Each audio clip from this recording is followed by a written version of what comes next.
Bon, merci bien Théa pour les annonces et d'avoir pris l'offrande. Et merci à tout le monde d'avoir participé dans notre offrande et avec vos dîmes. C'est grâce à vous, votre générosité, que l'Église continue à grandir et promouvoir l'évangile de Jésus-Christ, l'espérance du monde.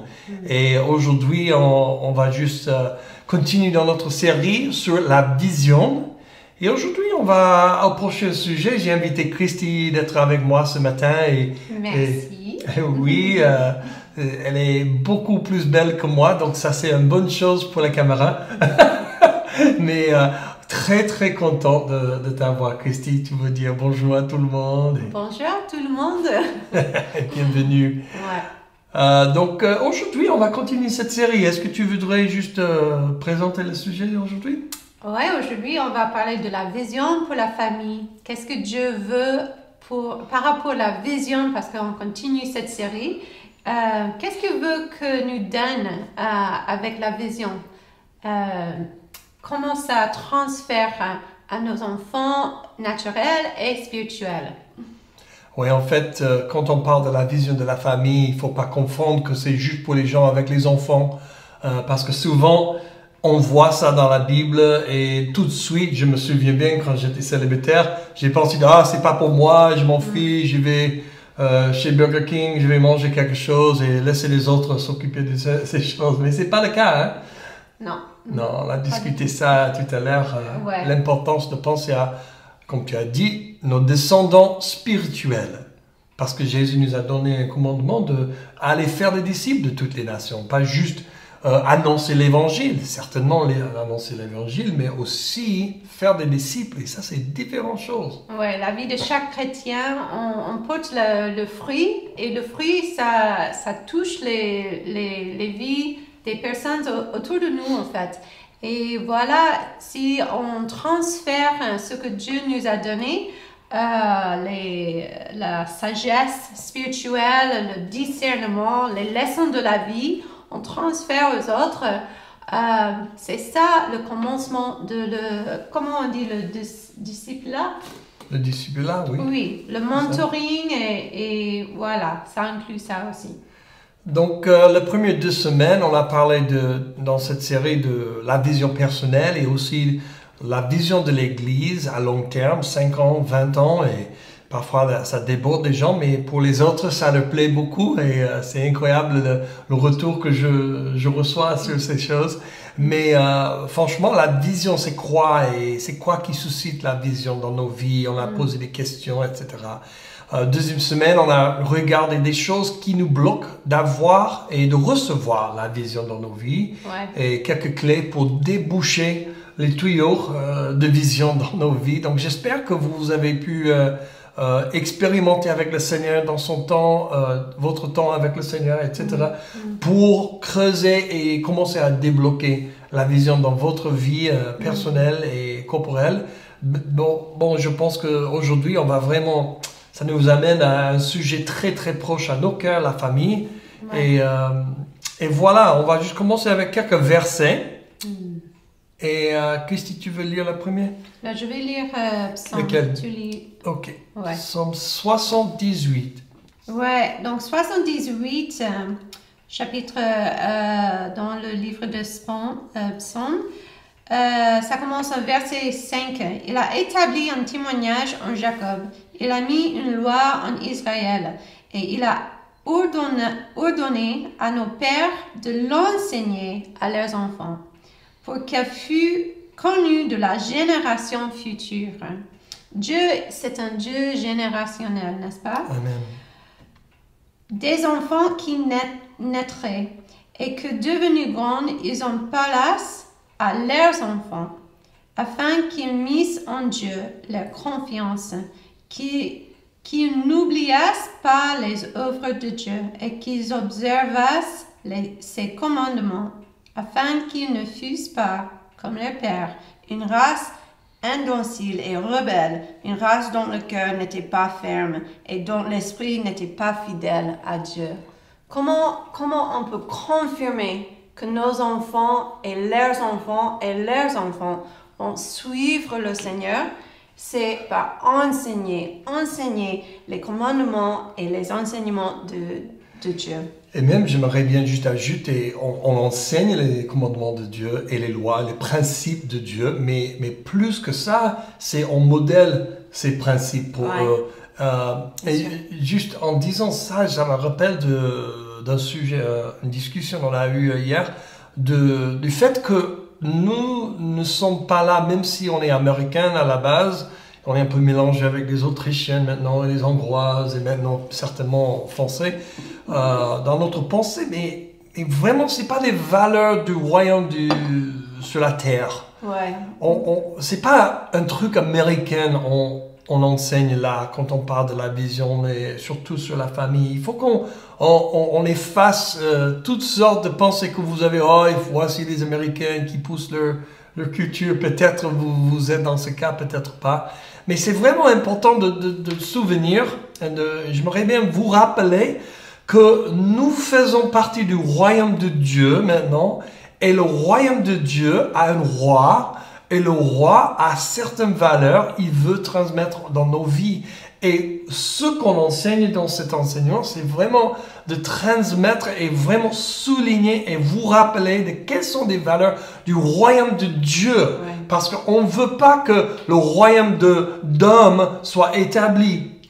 Et on peut toujours se confondre. Donc, si vous avez des questions, vous êtes tenté de penser que ça, c'est Matteo Christi ou le mélange de culture ou quelque chose comme ça, il faut toujours revenir à l'écriture de Dieu, la Bible, pour voir qu'est-ce que Dieu dit dans sa parole de toutes choses. Et surtout, les valeurs du royaume. C'est pour ça, en Deutéronome, on va regarder 6, 5 à 9, il dit presque la même chose. Tu aimeras l'Éternel, ton Dieu, de tout ton cœur, de toute ton âme et de toute ta force. Vous avez entendu, Jésus a dit ça aussi, il a cité ça. Les commandements que je te donne aujourd'hui seront dans ton cœur. Tu le répéteras à tes enfants. Tu en parleras quand tu seras chez toi, quand tu seras en voyage, quand tu te coucheras et quand tu te lèveras.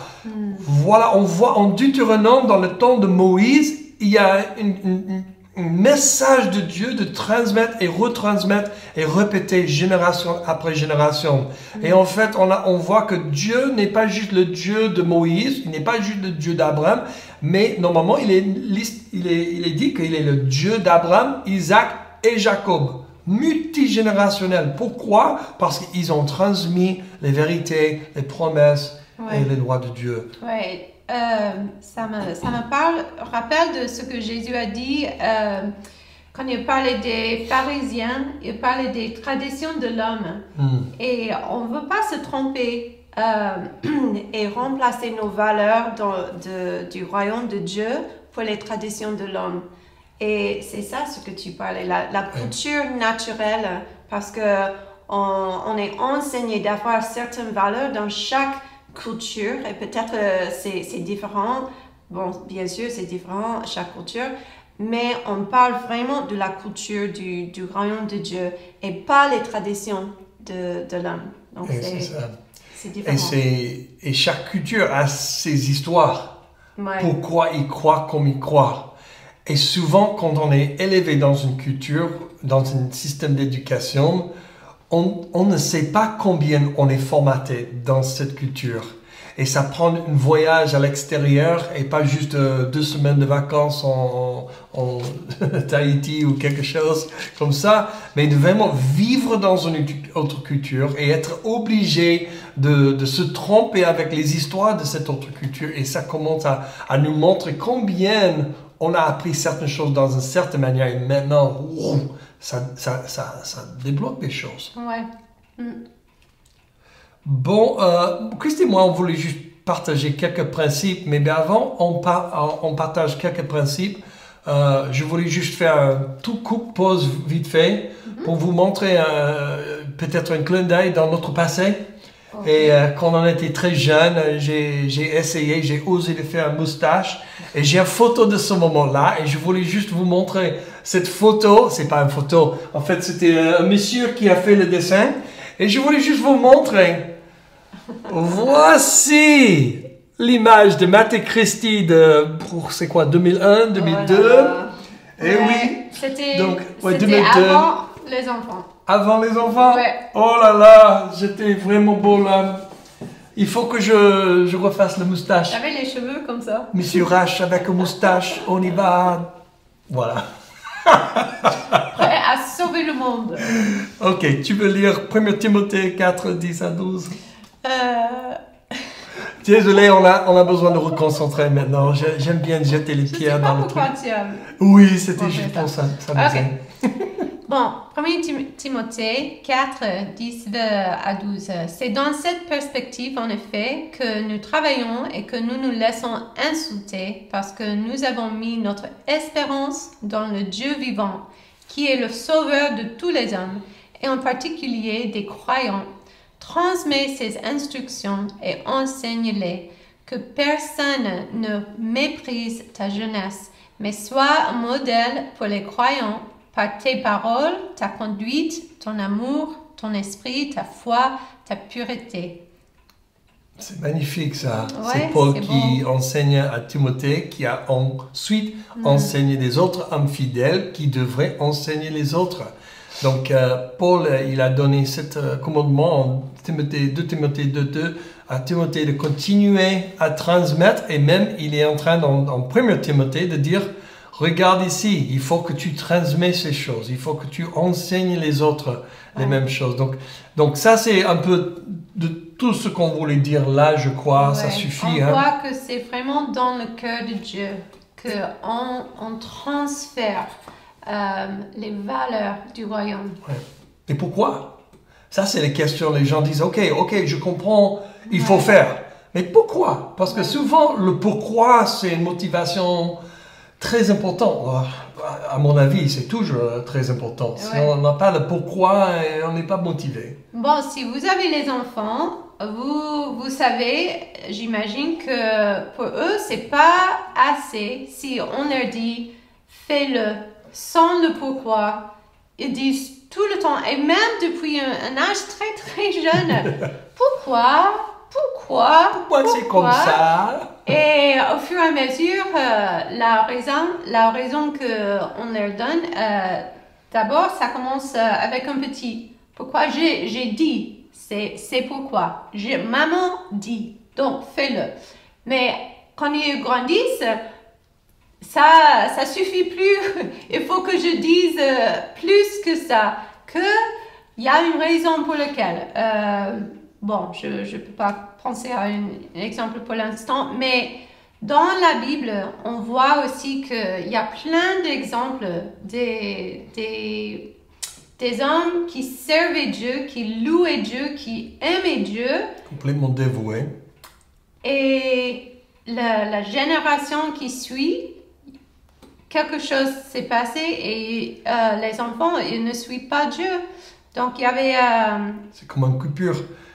Il s'éloigne de Dieu. Et il y a quelque chose qui a été coupé dans la transmission du bâton.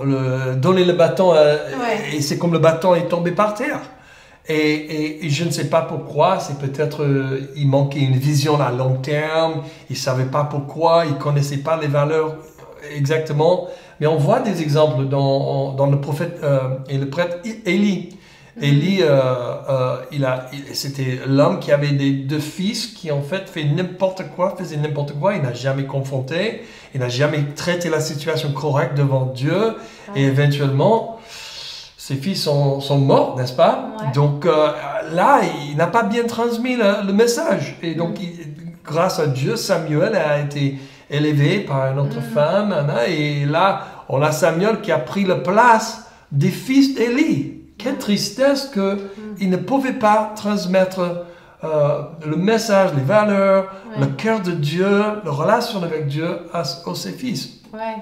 On voit dans Premier Roi et Deuxième Roi aussi, il y a des rois qui, la Bible explique, qui aimaient Dieu et après ils passent, ils décèdent, leurs enfants, des fois ils servaient Dieu, mais des fois non. Et on voit qu'il y avait quelque chose, comme tu as dit, la coupure.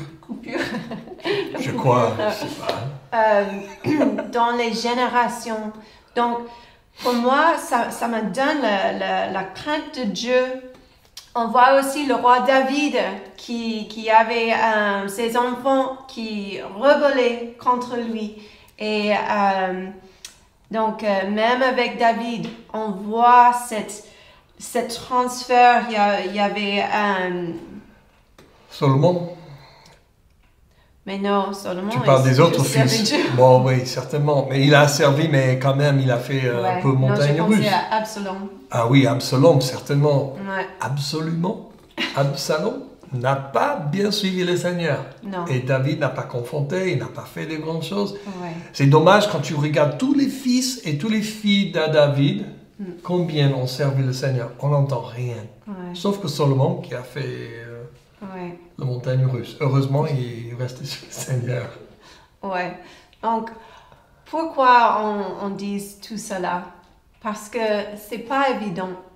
C'est pas évident de transférer l'enseignement de Dieu, la valeur du royaume de Dieu. En fait, c'est contre le sens du monde. Et on envoie les enfants à l'école tous les jours, lundi à vendredi. Et ils sont dans le monde avec leurs amis et leurs profs et les maîtresses. Et ils reçoivent beaucoup d'enseignements.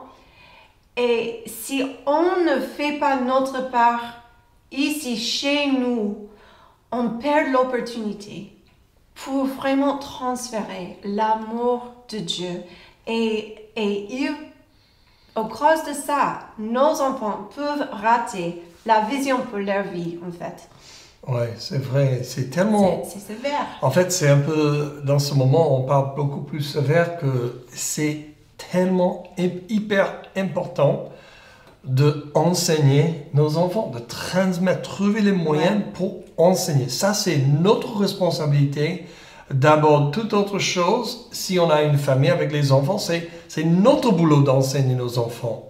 Et devant Dieu, on va aller devant Dieu un jour. Et pour ceux qui aiment le Seigneur, c'est pas un jugement d'aller au enfer ou pas, mais c'est juste un jugement de qu'est-ce que tu as fait avec ce que je t'ai donné. Et c'est la même chose pour les gens qui n'ont pas des enfants, mais vous avez des collègues et des personnes autour de toi. Qu'est-ce que tu as fait pour transmettre le message, pour annoncer l'évangile et aussi faire des disciples là, mais aussi enseigner les gens que Dieu t'a donné dans ton entourage. On a tous une responsabilité. Et je veux pas dire lourd, mais c'est sérieux. C'est pas, on va faire comme on veut. Moi, je suis quelqu'un qui aime bien passer un bon moment. Mais quand tu regardes et tu parles avec les hommes avec lesquels je fais le discipulat et le mentoring, ils vont vous dire que c'est pas toujours une blague, hein. Il y a des moments très, très intenses et sérieux.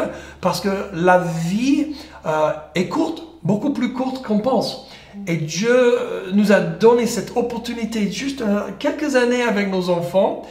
Et il ne veut pas qu'on délègue nos enfants à quelqu'un d'autre de les enseigner. Quand ça, c'est notre premier boulot. C'est d'enseigner nos enfants. Et d'abord, le royaume de Dieu, les valeurs, les enseignements de Jésus-Christ. Et quelle opportunité avec ce confinement. Parce que ils sont avec nous tout le temps. Donc, même pas l'école de dimanche.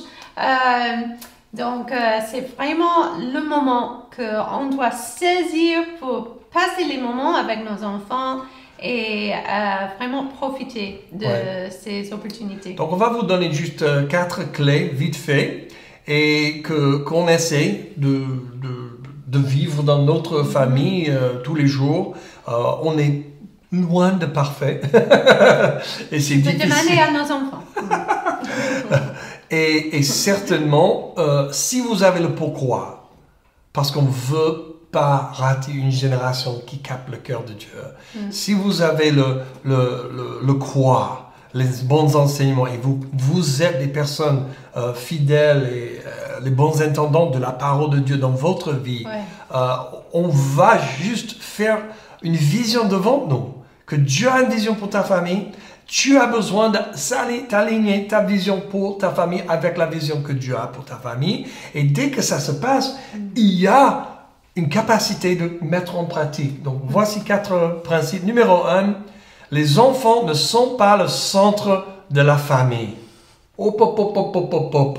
Combien de familles est-ce qu'on voit où les enfants sont au centre et les parents, ils sont comme des hélicoptères ils entourent les enfants tout le temps. C'est toujours qu'est-ce que l'enfant veut, qu'est-ce que l'enfant a fait, n'a pas fait, les pleurs, les larmes, etc. Ouais, parce qu'on n'aime pas d'entendre nos enfants crier en fait, ou pleurer. Donc, qu'est-ce qu'on peut faire pour le taire, je sais pas. Mais c'est vrai dans le monde, et bien sûr, nos enfants, ils croient qu'ils sont le centre de la famille. Mais en fait, c'est pas la vision de Dieu. Parce que Dieu, quand il parle d'Adam et Ève, et il parle de la femme qui quitte ses parents pour être unie avec son homme. Et ça, c'est la première famille. Donc, même avant les enfants, la famille existe. Et voilà, donc ça, c'est vraiment important. Et quand on peut vraiment vivre ça, ça donne une sécurité à nos enfants. Parce que, en fait, c'est trop de pression pour mettre aux enfants qu'ils doivent être le centre de la famille, en fait. Oui. Et c'est pas naturel et c'est pas bien pour eux. J'aimerais bien juste donner une petite image que quelqu'un nous a donnée il y a 17-18 ans quand on a pris un petit cours pour l'éducation des enfants. Et dans ce cours, il a utilisé l'image du système solaire. Comme il a dit que le soleil, c'est notre mariage, Christy et moi, avec le Seigneur. Le Seigneur nous a amenés ensemble et nous sommes unis, toi, moi et le Seigneur Jésus, dans notre mariage. On est comme le soleil. Et chaque fois qu'on a un enfant... Ça doit être une chanson, toi, moi et Jésus. Et donc, oui. Et après, chaque fois qu'on a un enfant, c'est comme on ajoute une planète. Donc les planètes, ils évoluent autour de nous. Nous sommes le centre. C'est pas de dire que nous sommes Dieu ou quelque chose comme ça, mais nous sommes le centre de sécurité, de protection, la stabilité, la provision. Toutes ces choses sont sur nous. Nous sommes responsables. Imagine, tu peux pas prendre un enfant, un bébé, et dire « Ok, qu'est-ce que tu veux faire aujourd'hui, ma chérie ? Je veux manger la glace toute la journée, papa. Ok, on va le faire. Tu es le chef. » C'est bizarre ça, c'est pas possible. Mais donc, ça ne reste pas comme ça parce que les enfants grandissent. Et en fait, deuxième principe, on va juste passer, c'est une bonne transition. L'éducation des enfants est une transition en macro. Qu'est-ce que je veux dire avec ça? Je sais pas. Il faut regarder le plan grand. On a bébé jusqu'à enfant, jusqu'à ado, jusqu'à adulte. C'est-à-dire, il y a un grand plan. Si on regarde de loin, on voit que on a cette série, et c'est la même chose dans la vie d'un croyant aussi. Quand on est né de nouveau, on est bébé en Christ. On a besoin de grandir, de marcher, d'apprendre à marcher, après courir et être interdépendante et pas juste toujours dépendant sur les autres personnes. Et pas indépendant en pensant qu'on peut tout faire toute seule. Hein. Toutes ces choses font partie de cette transition en continuation. Ça change avec chaque saison, en fait. Et on est obligé de rester adaptable, flexible dans notre vue vers nos enfants. Bon, j'aimerais bien juste prendre l'exemple que Dr. Leo Lawson, mon père spirituel, m'a enseigné. Il m'a montré quand j'étais même pas marié. Et donc, j'ai compris pour la famille naturelle, mais aussi pas les mêmes cadres, mais quand même, vous allez voir. Entre 0 et 9 ans, il a dit, on prend toutes les décisions pour nos enfants. C'est-à-dire que les enfants, ils savent pas quoi faire, ils n'ont pas beaucoup de sagesse, pas encore. Mais vers 10 ans, entre 10 ans et 13 ans, on commence à discuter les sujets avec eux et on prend leurs décisions pour eux toujours. Mais après avoir discuté, donc on les enseigne comment réfléchir et prendre la volonté de Dieu et qu'est-ce que Dieu veut et quelles sont des bonnes barrières là. Mais vers 13 ans, 12 ans, 13 ans, 14 ans, on commence à discuter et on leur laisse prendre leurs décisions Et après, on les accompagne et on vérifie que tout va bien. Parce que vers 18 ans, c'est fini presque. Parce qu'à partir de 18 ans, ils vont décider qui est le conseil. Ouais. Et ils vont dire, oui, maman, papa, j'aimerais bien discuter ça avec vous ou pas. Après, on est toujours pour eux, mais on prie beaucoup. Amen. Ouais, exactement. Et il faut dire que ça, c'est pas biblique. On va pas trouver ça dans la Bible. Mais c'est pas anti-biblique aussi, quand même. Ouais, non, c'est le conseil d'un pasteur avec 3 grands-enfants qui sont mariés déjà, qui ont leurs propres enfants. Maintenant. Et c'est ce qu'il a fait. Donc, des fois, c'est super d'avoir les modèles qui ont le succès et le fruit dans leur vie. Et on voit ça. Donc, voilà, on essaie de suivre ces conseils parce que on voit que ça marche. Ça marche très bien pour lui. Et juste pour donner un petit truc ici, il y a certains qui vont dire, OK, on discute, ils prennent leur décision et on fait ce qu'ils veulent faire. Comme il n'y a pas des barrières ou des standards. Non, c'est loin de ça. Il y a toujours des barrières, des rails, parce que vous vivez, mes enfants, vous vivez dans notre maison et on sert le Seigneur chez nous. Hein? Point. Donc, il y a quelques trucs que j'aimerais bien dire comme des petites barrières. On a mis, il ne faut pas que la décision va aller contre la volonté de Dieu. C'est-à-dire, ce qui est écrit dans la Bible est la volonté de Dieu et on le sait directement. Donc, s'ils disent, non, je prends la décision d'utiliser les drogues, on va dire, non, stop. Ou ils vont faire, bon, je ne peux pas voler des maisons. Non, stop, c'est pas possible. Maintenant, j'ai pris la décision de mentir. Non, stop. Donc, ça, c'est premier. Par contre, la volonté de Dieu qui est connue. Deuxièmement, pas déshonorer le parent ou d'autres personnes. C'est-à-dire qu'on ne va pas accompagner et on ne va pas laisser prendre une décision qui va déshonorer les autres personnes. Surtout pas Christy ni moi. Ouais. Et troisièmement, il faut aller au culte de l'église les dimanches. Et ça, c'est un sujet un peu sensible peut-être pour certaines. Mais à notre avis, après avoir visité et après avoir vécu dans plusieurs pays, on voit les différentes cultures. Et souvent la culture d'homme enseignait, il faut laisser les enfants expérimenter des choses et laisse-leur prendre leurs propres décisions pour Dieu ou quoi. Et je suis d'accord avec ça. Chaque enfant a besoin de prendre leurs décisions pour le Seigneur. Mais il faut qu'ils aient toute l'information qui est nécessaire pour prendre la bonne décision. Ouais. Et donc le gouvernement les force à aller à l'école avec un système d'éducation séculaire humaniste. C'est une religion. Ils enseignent une certaine religion, et moi je suis très fort dans ce sujet, donc j'ai besoin de me calmer juste un tout petit peu. Mais c'est vrai qu'ils sont forcés à aller à l'école pour être enseignés dans une mentalité, un formating de séculaire humaniste. Ouais, qui croit que Dieu n'existe pas. Et voilà pourquoi on ne peut pas obliger nos enfants d'aller une fois par semaine à l'église pour être entourés par les chrétiens, être entourés par la louange et l'enseignement de la parole de Dieu. Donc pour nous, ça c'est important, c'est une valeur de notre famille. Oui, et en plus, il y a des écoles et des religieux, culturels qui enseignent leurs racines. Ouais. Et leurs histoires pour former leurs enfants pour l'avenir aussi. Donc c'est comme tout le monde a capté l'idée, sauf que les chrétiens. Ouais. Oh non, on ne veut pas être trop pressant, il faut que ça soit juste équilibré et bien. Ok, je comprends. Mais en même temps, si on n'enseigne pas, et si on n'encourage pas les bonnes habitudes et les bonnes traditions qui soutiennent la parole de Dieu et l'enseignement biblique, ça va être un problème. Ok? Donc, ça, ce sont des rails qu'on met en place pour nos enfants. Okay. Oui, on a des amis arméniens. Et bon, le papa, il est français, mais la maman est arménienne. Et donc, ils enseignent leurs garçons, leurs filles, une fois par semaine à l'école arménienne. Et moi, je trouve ça génial parce que ça leur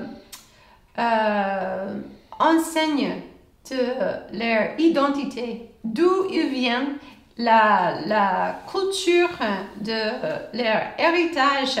Et ça donne aussi la vision pour leur vie comme ils sont moitié arméniens, il existe les écoles de culture pour enseigner l'identité et encore plus, l'Église donne aux enfants l'identité et la vision pour leur vie comme chrétiens.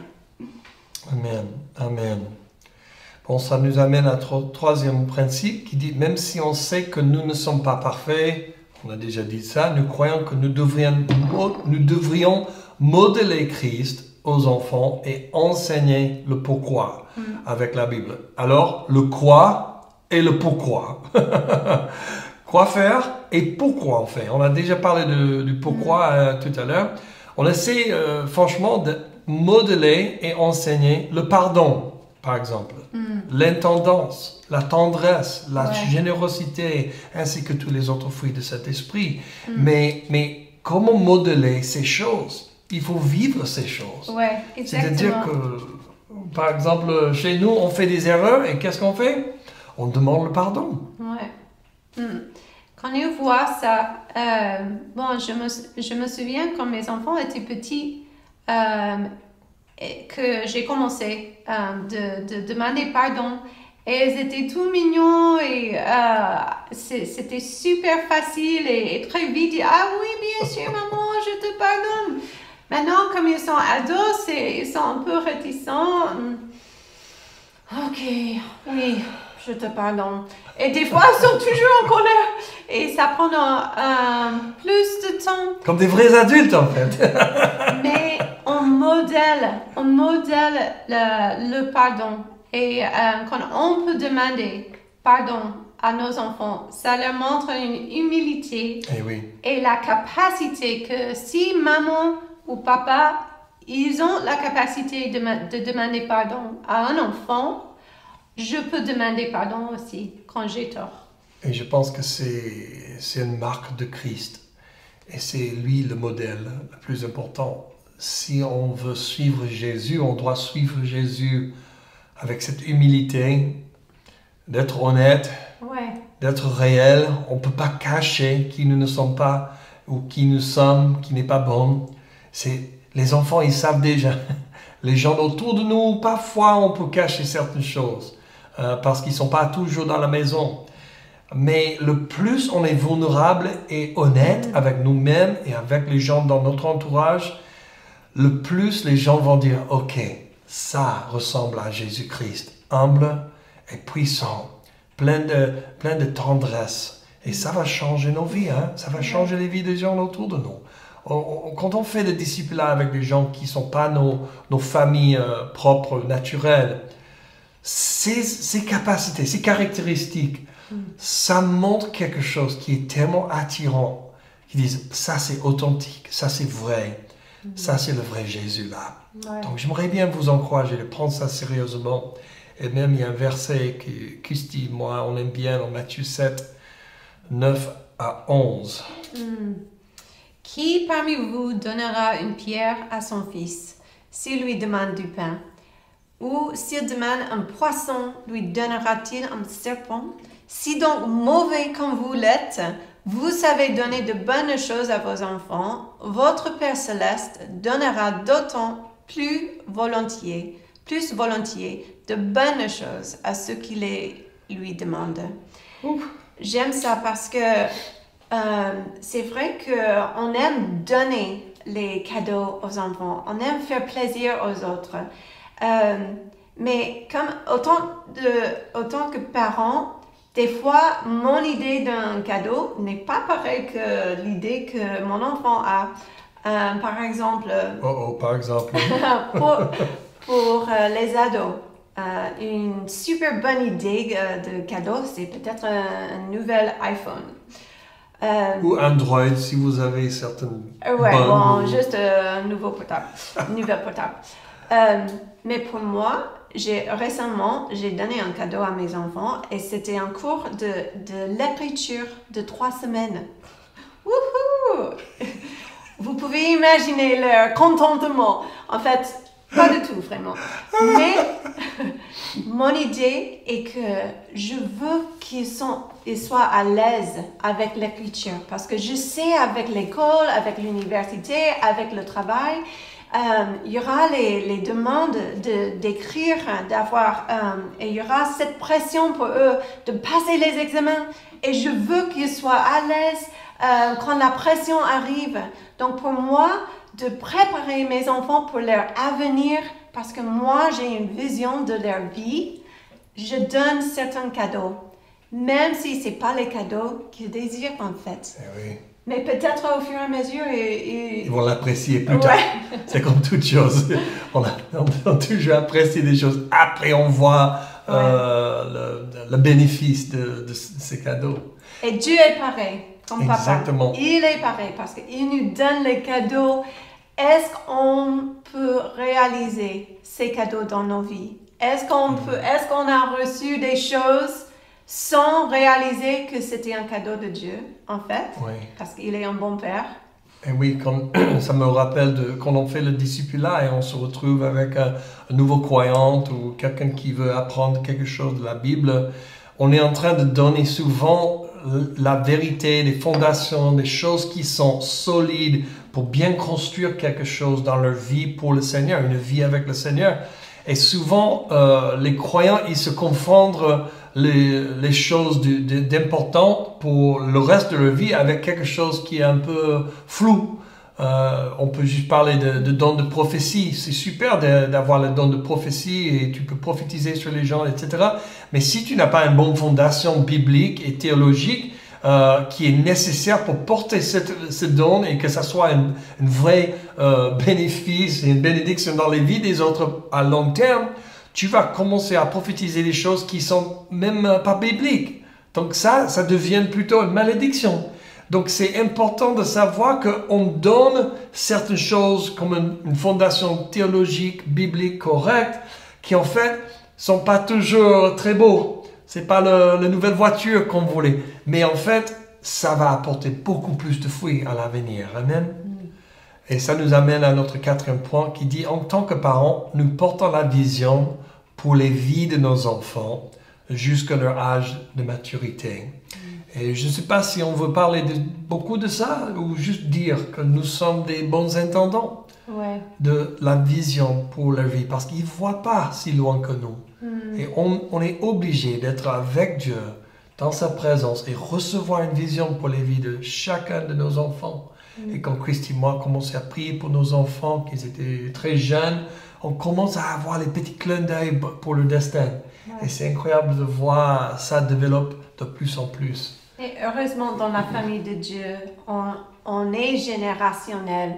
Donc, quand on est bloqué, quand on a des soucis, et bien sûr, ils arrivent avec les enfants, on a des autres personnes qui sont plus âgées que nous, qui ont déjà dépassé des difficultés, qui ont déjà passé plein de problèmes et ils ont la sagesse de cette expérience. Donc, on demande le conseil, on voit avec eux pour parler et discuter. Et ça, c'est vraiment important d'être vulnérable dans la famille et l'Église, qu'on puisse l'encourager l'un à l'autre dans cette saison de la vie. Amen. Donc, j'aimerais bien juste qu'on clôture avec une prière pour tout le monde. Donc, merci Seigneur pour tout le monde qui écoute ce message aujourd'hui. Je prie que ta parole vraiment perce les endroits les plus profonds. Chaque personne qui a soit des enfants naturels, chaque personne qui voudrait faire des disciples ou qui est déjà en train de faire le ministère et aider des autres, Seigneur, que tu ouvres leurs yeux un peu plus et plus loin. On prie que chaque personne puisse avoir une vision pour la famille, naturelle et surnaturelle, pour voir qu'ils ont un boulot à faire, une intendance dans cette saison de porter ta parole et enseigner ta parole pour les autres personnes. Je prie que tu poses ta main sur leur vie, leur aide et ouvrir la vision pour eux, au nom de Jésus-Christ. Amen. Je vais prier aussi pour les célibataires. Seigneur, merci pour les célibataires. Chaque personne qui désire sa propre famille, Seigneur. Merci que tu es en train de créer, de respirer, de souffler sur les familles, Seigneur, pour les vies, pour mettre les vies ensemble, pour les couples, Seigneur, qui désirent les enfants, Seigneur. Merci pour tes miracles, Seigneur. Amen. Je prie, Seigneur, pour vraiment que c'est toi qui donne, qui satisfait nos désirs, Seigneur. Et autant que adultes qui souhaitent d'avoir les bébés, Seigneur, je prie, Seigneur, que tu touches leur corps, Seigneur, et tu bénis leur couple avec les enfants. Au nom de Jésus. Amen. Amen. Et j'aimerais bien juste vous bénir avec une dernière bénédiction. Que le Seigneur vous bénisse, vous cause d'agrandir dans votre foi, approfondir dans votre relation avec Dieu et les autres. Que l'évangile de Jésus-Christ soit répandu partout à travers de vous. Au nom de Jésus. Amen. Amen. Bon dimanche, bonne semaine.